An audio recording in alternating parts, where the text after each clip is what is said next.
Little Rock, Arkansas. When everybody here, give a shout out for Little Rock. Yay! Let's hear it.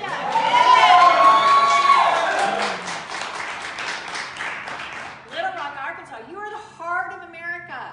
You know, I have said for years now, the change in child welfare is going to come from the heart of America. It isn't going to come from D.C., okay? It's not going to happen in California or New York first. It's going to happen from the everyday people in the heart of America.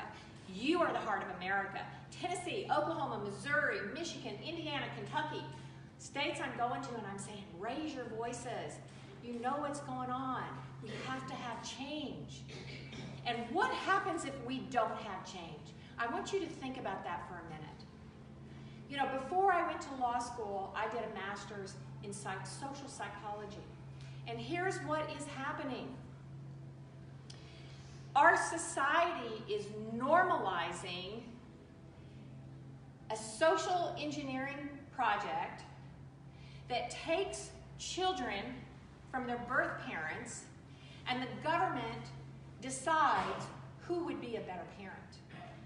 Now, when you just think about this, and you think about the government walking into a hospital and taking a 3-day-old baby out of the arms of a mother, a nursing baby.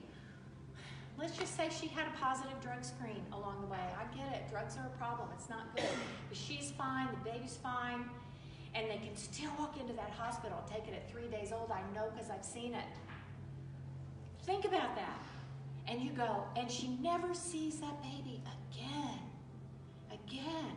I'm like, are we in a third world country? What is going on? What is going on? When you see children taken from school because they have too many absences or too many tardies, I get it. It ain't good parenting. And you know, I raised children. I always told my children I was just a C- parent anyway. So we just had to, you know, do the best we could, and I wasn't going to attend I wasn't going to be room mother every year, and I couldn't attend every party because I had to work, but I tried. And I made mistakes too. But parents have got to feel comfortable reaching out and getting help. Parents are so paralyzed in so many communities because if they, and this is so true, and I just don't even know what to do with this problem. Let's say a child says that they were touched inappropriately by a cousin, a brother, a kid on the playground, whatever. They're afraid to report it.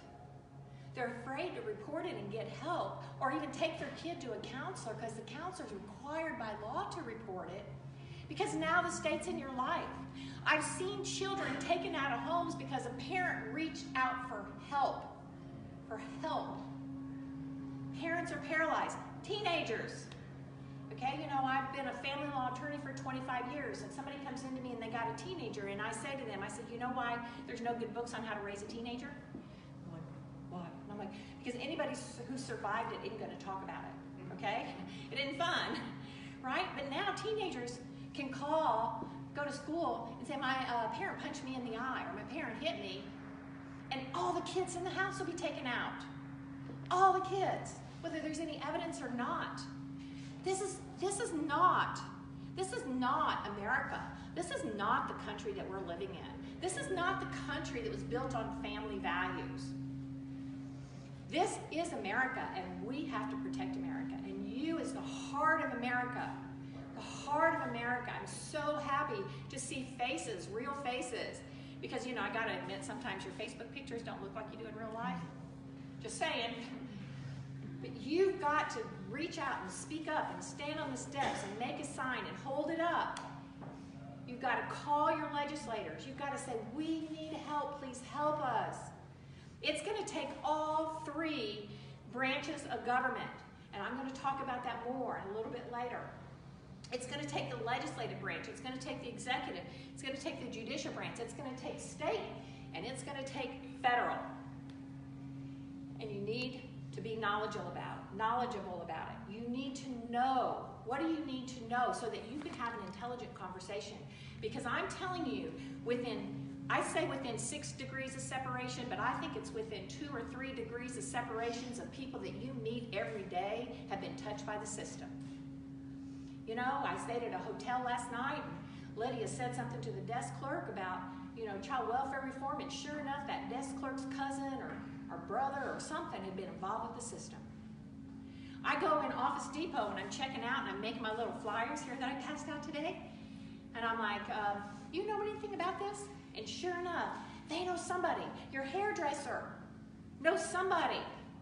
People at the Walmart checkout line have something to hand them. Tell them to be aware, to learn. You have to have change. It has to change. If we do not change this, it's going to become normalized in our society that our government has the ability to step into our lives and recreate and social engineer our families. Terrifying. That's why I do this. Because you know what? They can't take my kids anymore. My kids are adults. But I have grandchildren, and my grandchildren are going to have children, and I may not be on this planet by the time my grandchildren have, and while I'm alive, I can protect them because I'm an attorney. But when I'm gone, we don't make a change. And the problem is that in 70 years, we've let this happen. We've let it happen over the past 70 years. And we've just had blinders on. We've been entertaining ourselves. We've trusted our government. We don't even know what the laws are. Don't even know. Now is the time to know. Now is the time to learn what you need to do. What do you need to do? So, I am going to start with